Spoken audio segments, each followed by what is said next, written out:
So, welcome back to the Peach Teach English podcast. I'm Frankie Mesmer, your host. And today I have a guest, Jen.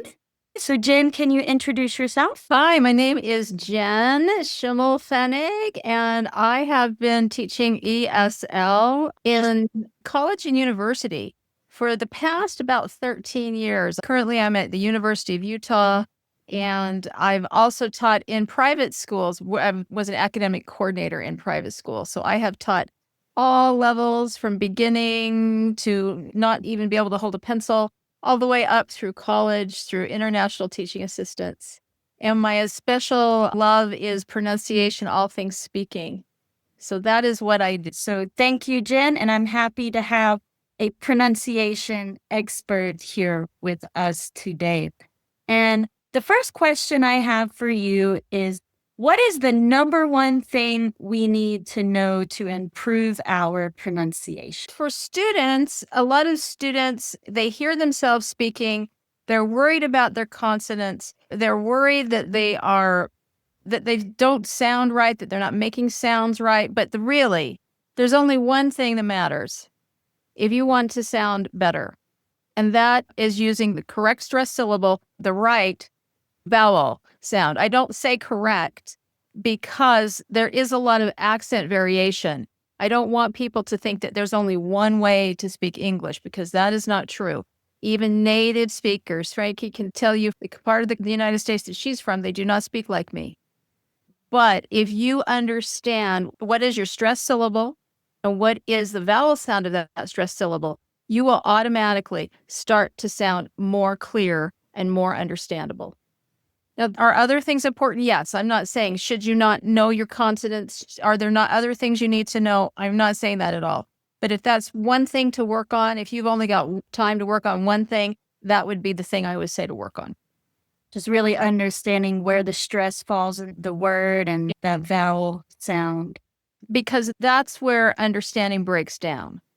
So if you are listening to somebody speaking and they're going along and they say a word and they say it completely differently than you were expecting, what happens? There's something in your mind that it stops. You stop for a minute and you're trying to figure out what they said. So if you can get those stress syllables and have them be really clear, that is going to go a long way. Will it solve everything? No, but it will help a lot. And it will give you more confidence because you recognize that you are saying things in the way that your listener is expecting. And that will help you a lot. That makes a whole lot of sense. And I think sometimes as English teachers, because we are really trying to help, we are hyper-focused on listening. And maybe the pronunciation was not exactly correct, but we're trained to try to understand. But when you go out and use that language in everyday life, that person might not be listening in the same way. So really mastering this can help a lot.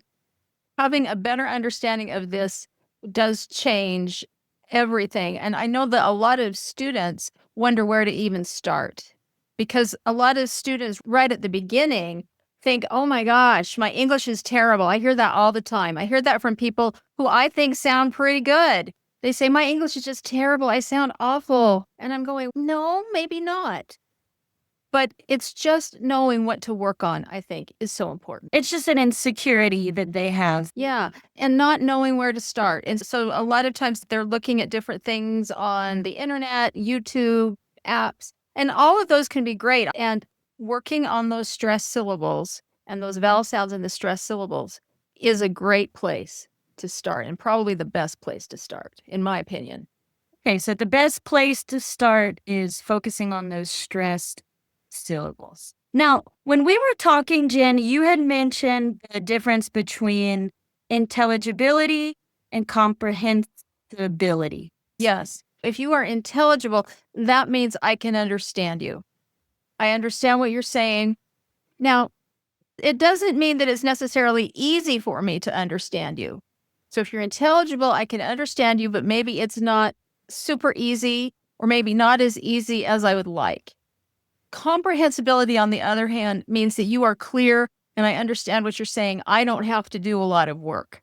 We want to be intelligible. We want people to understand us, but our goal is to try to make it so that our listener doesn't have to do a lot of work. And we also don't want to have to do any more work than we have to. We want it to be both sides. And so having strategies to learn how to get there, I think, is going to be the thing that's going to help more than anything. I understand that difference between I'm able to figure out what you're saying to I can easily understand what you're saying. You definitely want that second option, and it is possible, right? It is possible. And a lot of students feel discouraged because they don't think it is. But a lot of students are self-critical. They're thinking, oh, I don't sound like the guy at work. I don't sound like my boss. I don't sound like the people in the grocery store. I don't sound like the people that I might go to church with or socialize with. So my English is terrible. And that is probably not true. No. And remember, like I said, accents vary. There's all kinds of native speakers who do not sound anything like me. And so there's this idea that there's one way that you should sound, and that is just not true. Right. We want to sound intelligible and comprehensible. And if you have those stressed syllables, you are going to be comprehensible pretty much to any speaker of English that you ever work with. If you stress it wrong or you say the wrong vowel sound people are not expecting, that is going to stop comprehensibility. People are going to stop and go, what did she mean? And so that's the thing that's going to help you and really going to get you on the road to the kind of comprehensibility that you're looking for. So how do we become more comprehensible, Jen? I've talked about that English is like running up and down stairs. And if you look here at the presentation, you can see that these little runners, some of these stairs the words are really clear. You can see the words great. And some of the stairs, the words are a little less clear. That's because we are stressing and reducing things all the time. I'm going to talk about the steps that we need to have to be comprehensible. So this is called the Prosody Pyramid. It was developed by Judy Gilbert, who is one of the giants in the English pronunciation field. We start from general to specific. So we have what we call a thought group. And if you notice in this thought group, we've got the word easy. And that's the main focus word. So easy is the word that we're listening for. And then we come to the stress syllable, ease, because it's a two-syllable word. We don't say easy, we say easy. And then we want to get to the vowel sound, the peak vowel, which is the E. It's important that you know what syllable to stress and you know what the vowel sound is. And if you can do that, then you are going to be able to start mastering this rhythm of, like I said, the running up and down stairs, the words that we're going to stress and the words that we're going to go over quickly. I have another example here. We have banana. And here we are stressing the na, which of course we all know. Banana, banana, that's the ah sound. If we say that strongly and we stretch the vowel out, banana, I'm stretching that out, banana. We want to stretch out that syllable. The other syllables are reduced. We're only stressing the one syllable in the word, banana, and everything else is reduced. If I stress here, that changes the whole word. But I do hear students do that kind of thing all the time. And so that causes a disruption in communication. Even if you think you know the word and you say it with the wrong stress, then it changes the comprehensibility. It's true, because if you say banana, it might not be comprehensible. Yeah. And one of the challenges that students have is, and we all have it, if I were trying to learn, say, Ukrainian, or I have tried to learn Spanish, oh goodness.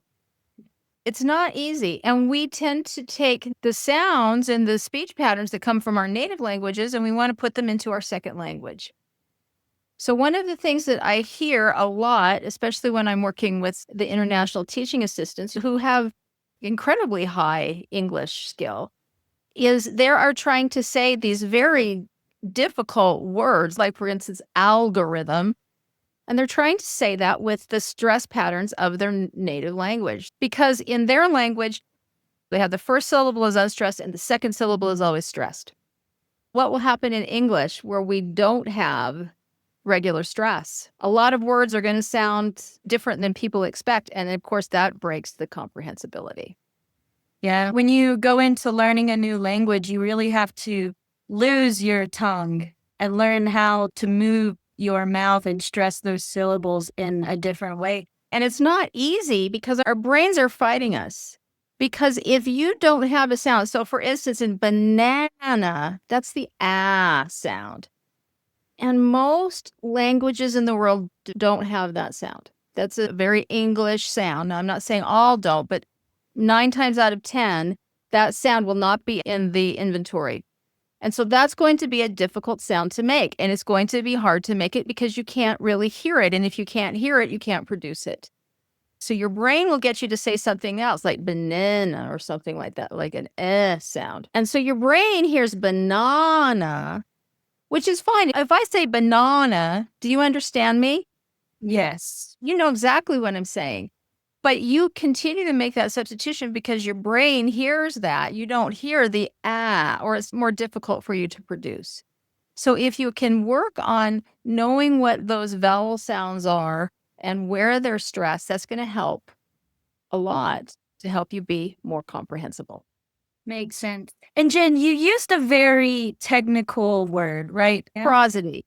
Yes. In general, what we're talking about is called prosody. I would not tell a student, oh, you need to know prosody. But the prosody is what I like to call the rhythm and music of English. What we want to be doing as we're learning English is we want to be able to try and learn the rhythm and the music of English. If you can speak with that rhythm and that music, or at least understand it, you're going to be more understandable. Why? Because that's what your listener is expecting. If you are speaking with the rhythm and music of your own language, it is going to change your comprehensibility because your listeners don't expect it. In English, we don't stress every single syllable. We stress the main syllable, banana, and we reduce everything else. I like your little demonstration here with the, what is it, a rubber band? But they don't break. Regular rubber bands break. So sometimes I'll be teaching and then the rubber band will, whoop, it doesn't break. But yes, this shows about that we have to stretch out the syllable. And this is something that most second language speakers have a difficulty with, is that they don't stretch out the vowel in that stressed word enough. A good example of this is the word check, like check mark, check. A lot of students will not say that long enough. And so they'll say things like, I want to check on it. It's not stretched enough. And so then again, that breaks the comprehensibility. They didn't say the syllable long enough. I want to check on it. I hear that all the time. You've got to stretch out that stress syllable. And for second language speakers, it's usually longer than you think you need to stretch it out. So I think it's a really good exercise, Jen, for stretching the vowel. Could you give us a tip on how to practice this? First of all, I have some words here. Let's take a look at this one. Where is the stress in animal? It's the first one, and I'm just going to underline that so that we know that's what's stressed. So it's animal, and it has that ah sound. I'm sure you've heard animal, Frankie, because they are trying, again, this is the brain. They see that I and they think E. And that is across the world. That everybody does that. I've heard that in all kinds of different students that I've worked with from all over the world. This is what we stress. And then this comes into what we call the schwa sound. The schwa sound, which is just a quick The schwa sound, which is the most common sound in the English language. And it's just a really quick. And so speakers who come from languages where you say more of the syllables because you say what is written, they're going, what? It's not animal. We say and, that's the stressed animal. And everything else is reduced to the schwa. And that is generally what happens. Now, it's not in every word that every syllable is reduced to the schwa, but most of the time it is. So the first thing that you have to know is you've got to know where that stressed syllable is. Once you know where that stressed syllable is, and you have a good idea of what the sound is, in this case, it's then you can practice animal, animal. But if you can use your hand, animal, rubber band, something to give you a cue to help you remember that you've got to stretch out that syllable, that's going to help you. Animal, like that. Yep. Animal. Animal or animal. I use the rubber bands because I think they're fun. It forces you to stretch It does. It forces you to stretch out that vowel. And like I said, usually for second language speakers, it's longer than they think it is. I think a lot of people think you're more fluent if you can speak fast, but that's not necessarily the case. So it is true that, generally speaking, that if you are speaking to Americans, that they will interpret fast speech as being more native. That is true. However, if you are speaking fast, but misplacing your stress, and that gives more opportunity for your listener to have a disruption, to be confused. Exactly. The more fluent you are, you're not having to think about it so much. But I wouldn't say necessarily the goal is to try to speak as fast as possible. Even some native speakers, we don't actually speak as fast as you think. It is more about that rhythm.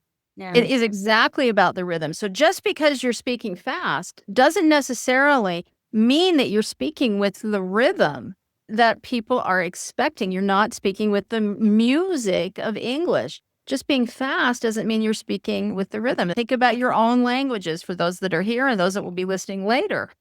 Does necessarily fast speech mean that they're speaking so you understand? Not always. Also, if the word is close to your native language, I would say pay close attention. I think it's easy for your brain to want to fall back into your native language pronunciation, which is probably why a lot of people do say ani. The word is so similar that their brain is wanting to pronounce it in that way. I notice this because I make videos in Spanish sometimes, and in English we have the Z. It's the letter S, but it makes the Z sound. And I notice when I pronounce these words in Spanish, they're very similar. And I re-listen to the recording as, ooh, I said the Z sound. I think it's more work than necessary to go back and correct it because I'm not teaching Spanish. But I do notice that I make this mistake. So we have to be aware of it. And students, I think, are unnecessarily unkind to themselves because they're not recognizing that your brain is not your friend in second language learning. Your brain is not your friend. And when I'm working with students, especially when I'm working one-on-one, I'm always trying to help them to trick their brain. Maybe not trick is not the right word, but to help their brain to hear things maybe in a way that they haven't before. And just using this animal is something that you can do to help you remember, to stretch it out. You're training your brain to do something different. You're not only training your brain, but you've got to train your mouth. You know that after you've spoken any language, it's not your native language, for any length of time, your mouth hurts. English in particular, we open our mouth a lot. We start up here with our E. We got to open our mouth wide. And it's very different. I had a Japanese student tell me when she speaks English, her jaw hurts from the R sound. And the R sound is one of the most challenging sounds for students because in most of the languages of the world, they touch. I think Spanish that they trill. I can't even do it. I'm not good at it, so I'm not going to try to do it. But you touch, and with R in English, you cannot touch. Your tongue never touches anything. You can touch the sides, but the tip of your tongue needs to go. Very difficult. It's a very difficult skill to learn. And you're trying to train yourself to do something different than you've ever done in your entire life. So be kind to yourself. That's what I say. Be kind. You're working against your brain. You've got to retrain yourself. Be kind to yourself. Can we always do better? Can we always learn more? Absolutely. But think about always how far you've already come. That's a beautiful message, Jen. When I was learning Spanish, it took me 2 years to learn to roll my R's. I was pronouncing the R's very poorly because I just couldn't do it. But I never gave up. Yeah. And now I can do it. I'm not exactly like a native speaker, but it's pretty good. So the next part, Jen, we're looking at moving versus non-moving. So there are, depending on who you talk to, about 16 vowel sounds of English, which is a lot more than most language. I know in Spanish, they do not have that many vowel sounds. And it's a lot, and it can be confusing. But one thing that I think can help is that there are some vowels that we actually move our mouths or our voice to make. These vowels, they move from the main sound to either a Y, an E, or a W, W. And you have to move your lips or move your voice. Now with E, which is a vowel sound that almost every language has. And a lot of times the students confuse with I. So seat versus sit. And a lot of students can't hear the difference. So E has this little move, E, and you can hear the Y. And I put this here because it's a little bit hard to hear when it's alone. But if you put it into a phrase, do you see it? You can hear this little Y that goes over the I. Do you see it? Can you hear that? Do you see it? That little Y shadow.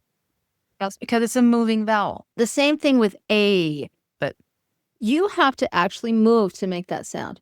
A. If you do this, you get a different sound. And that's something that a lot of students do, is that they don't understand they have to move. A, like day. And you can hear that little Y shadow on the end of it. What day is it? And when you put the A with the is, what day is it? Can you hear that Y shadow? What day is it?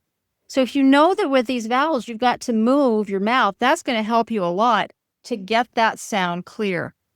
The same with this one, O. And that's a different shadow sound. That's a W sound. O, go, go. I had to move, go. I can't just go, go. So a lot of students confuse the O and the because the O, you've got to move to make that W. And you can really hear it with the example, go on, go on. You can really hear that W, go on.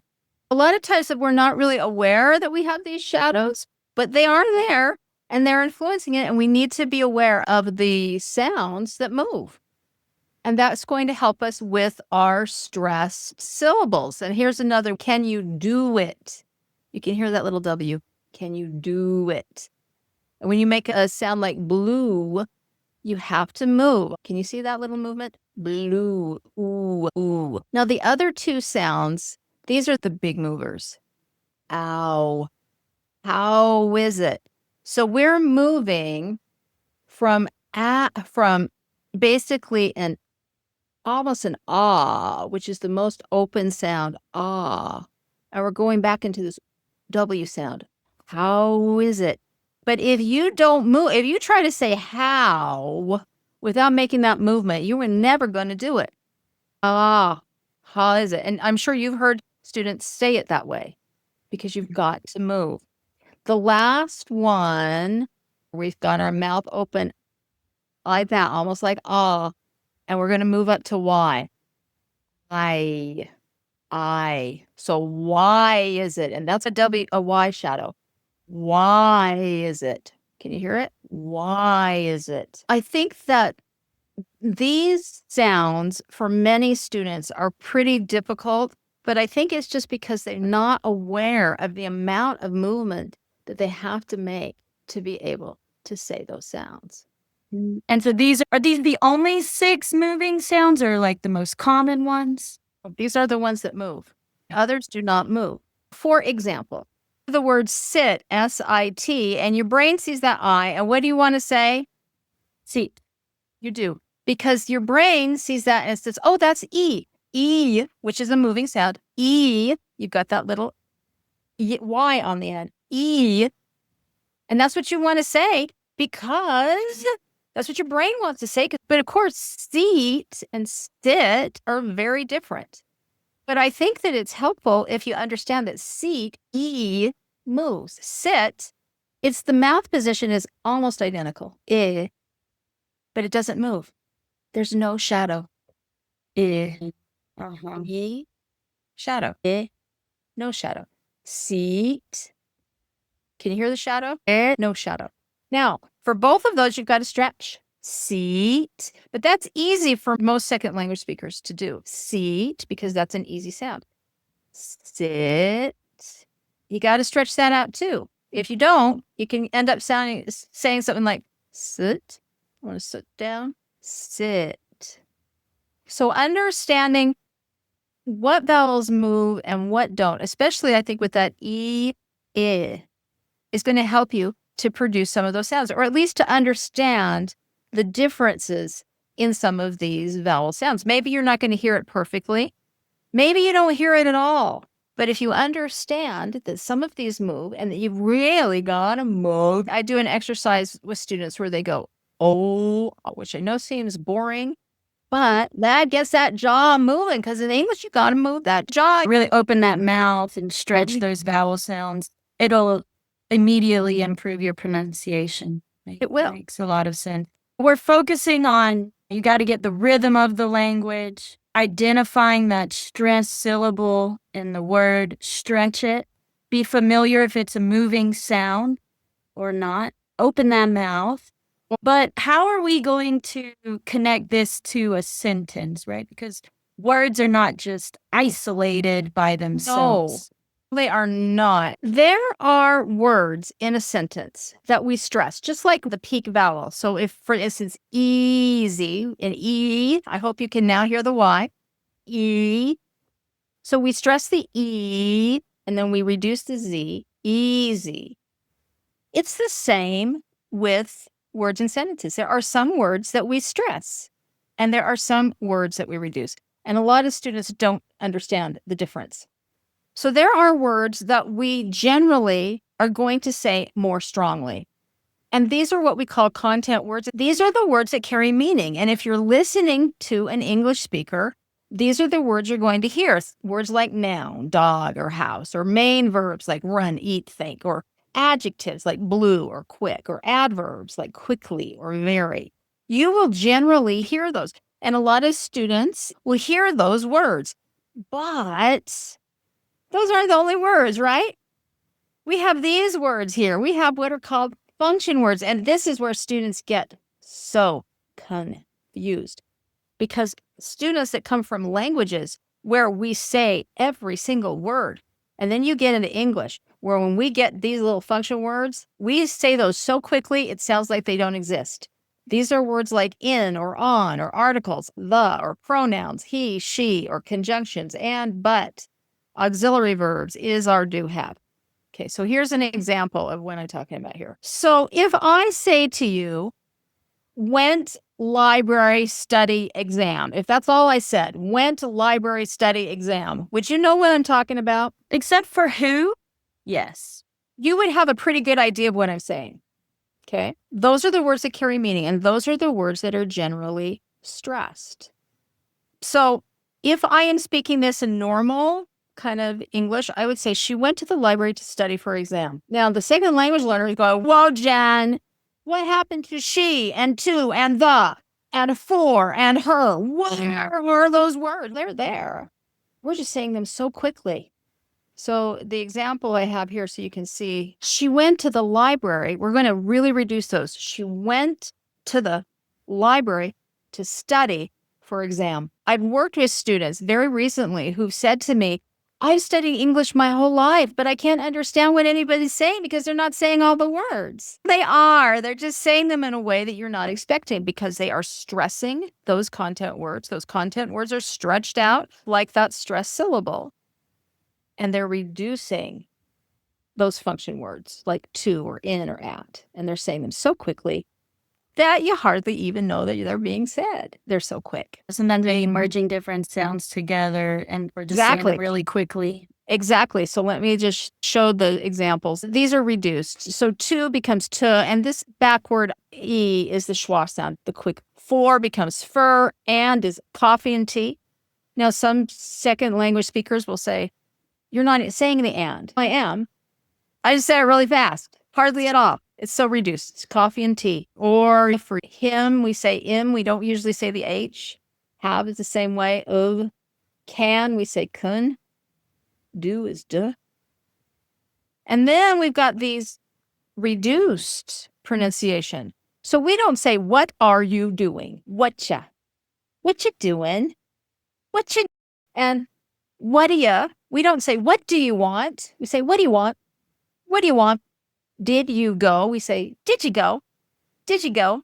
We don't say, do you want a sandwich? We'll say, do you? Or do you want to go? We say, do you wanna? The point about the reduced that I want to make for everybody is that if you want to learn how to say, what are you doing? Or what you doing? That is great. I say learn it. But remember, it's not important that you speak like me or that you speak like Frankie. But what is important is that you're aware that these things are going on because you got to listen. So there was an activity a couple of weeks ago with the Ukrainian students, and we decorated the eggs and all of that. And one of my students came up to me, and she's in the advanced class, and she said to me, I'm okay, but when I have to talk on the phone, I can't understand what they're saying when they're talking on the phone. And that's because they're doing all of those reductions. So you want to be aware of those reductions for when you're listening. You don't have to do them exactly like I do, but people you're talking with, your boss is going to speak that way. Yes, you have to be aware of them so you can understand what's going on. I do think as you become aware of them, you're more likely to start to use them eventually. Absolutely, because now you're going to start hearing it. So before you're thinking, my gosh, these Americans, what are they talking about? They're not saying half of the words. They only said 4 of those words in that sentence. That's a 9-word sentence. What's going on? We are saying them all. We're just reducing them. But as you become more aware of it, it's going to be easier for you to do that as well. But if you're not aware of it, you can't do it at all. And you're going to feel frustrated. I recommend pausing that part of your presentation and reviewing them so that you become aware of them and you can understand, improve your listening comprehension, and perhaps start using them in your own speech. Okay. Jen, I think we covered a lot of ground today, a lot of useful tips on stressing those vowel sounds, the function words. Thank you for all of your great tips. I learned from you today as well, and I know the students did too. Thank you, everyone, and see you next time. Bye. Thank you.